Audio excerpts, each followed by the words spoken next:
रमता राम जपो रे प्राणी, अब तो सुन ले राम कहानी।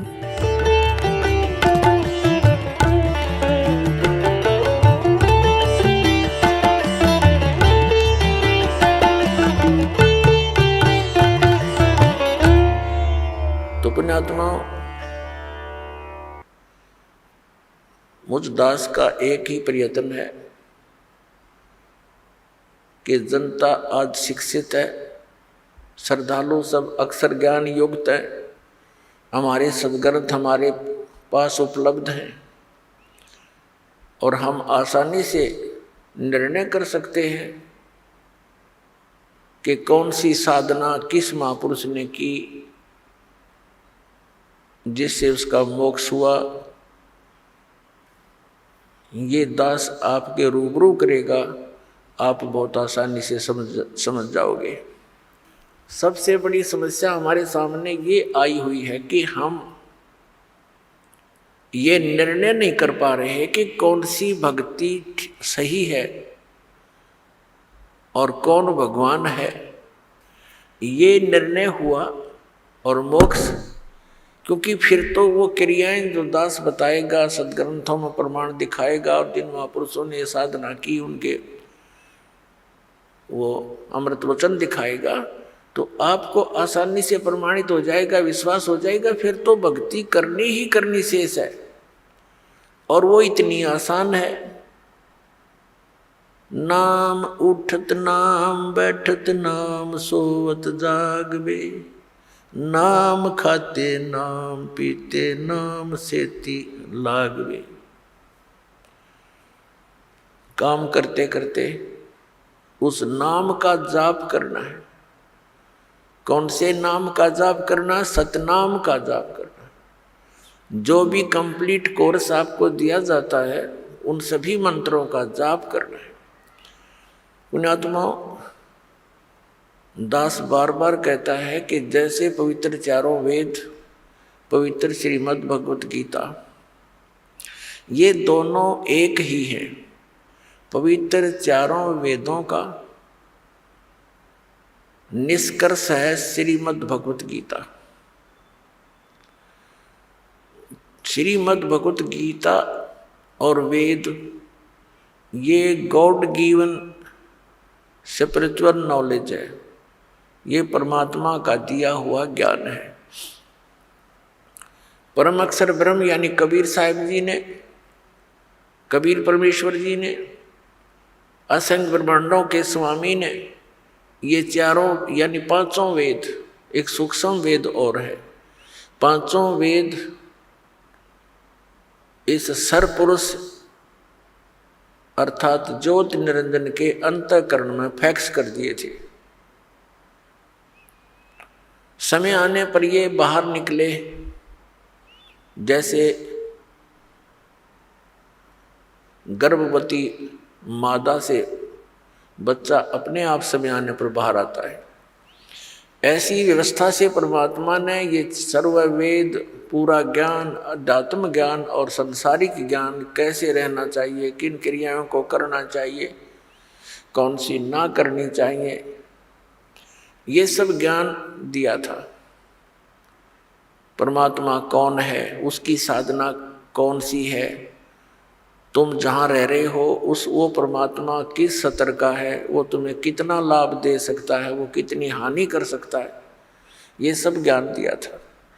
इस ज्योति निरंजन ने जब इन वेदों को पढ़ा तो इसको चिंता बन गई कि उसके अंदर पूर्ण परमात्मा की जानकारी है और उसके पाने का कंप्लीट ट्रीटमेंट, कंप्लीट यानी पूर्ण रूप से विधि है। उसने क्या किया, जो परमात्मा के पाने की विधि थी, वो मंत्र थे, वो उस पोर्शन को, उस भाग को, वेदों के उस भाग को नष्ट कर दिया और शेष जो भाग था वो हमें दे दिया, जिसको ऋषियों ने 4 विभागों में बांट लिया। उसका नाम रखा ऋग्वेद, यजुर्वेद, सामवेद और अथर्ववेद। उस पांचवें वेद के बिना हमारा मोक्ष नहीं।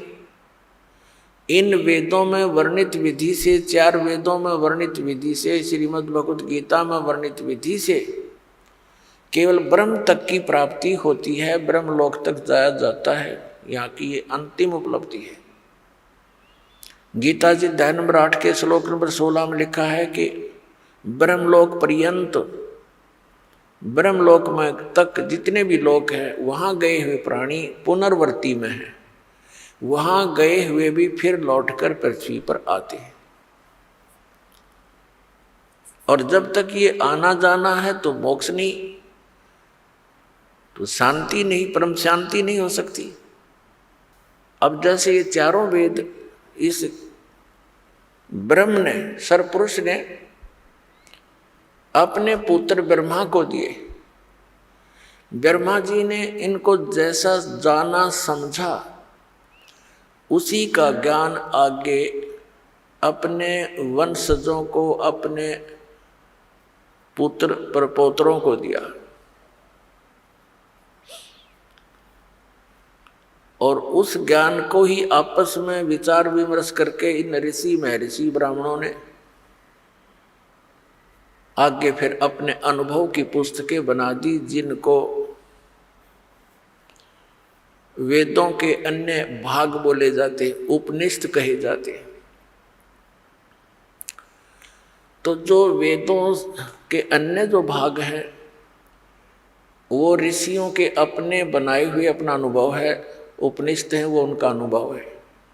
यदि वो वेदों से और 5वें वेद से मेल नहीं खाता है तो व्यर्थ है।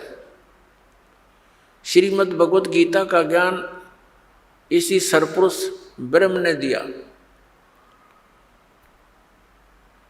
और इसने श्रीमद् भगवत गीता के अंदर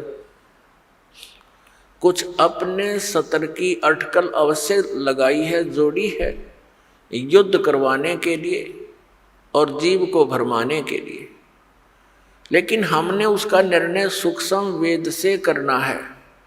हमारे पास एक ऐसा पैमाना है, ऐसा एक हमारे पास एक तराजू है जिसमें हम प्रत्येक ग्रंथ को तौल सकते हैं, उसको पहचान सकते हैं, परख सकते हैं।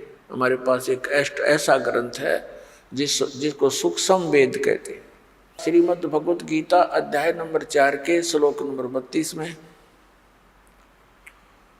उसी सूक्ष्म वेद की जानकारी दी गई है कि वो परमात्मा अपने मुख कमल से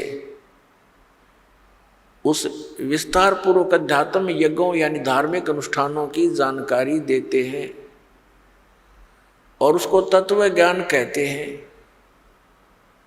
फिर गीता ज्ञान दाता कहता है गीता अध्याय नंबर 4 के श्लोक 34 में कि उस तत्व ज्ञान को जो परमात्मा अपने मुख कमल से आकर स्वयं बोलता है, ज्ञान देता है, उस तत्व ज्ञान को तू तत्वदर्शी संतों के पास जाकर समझ।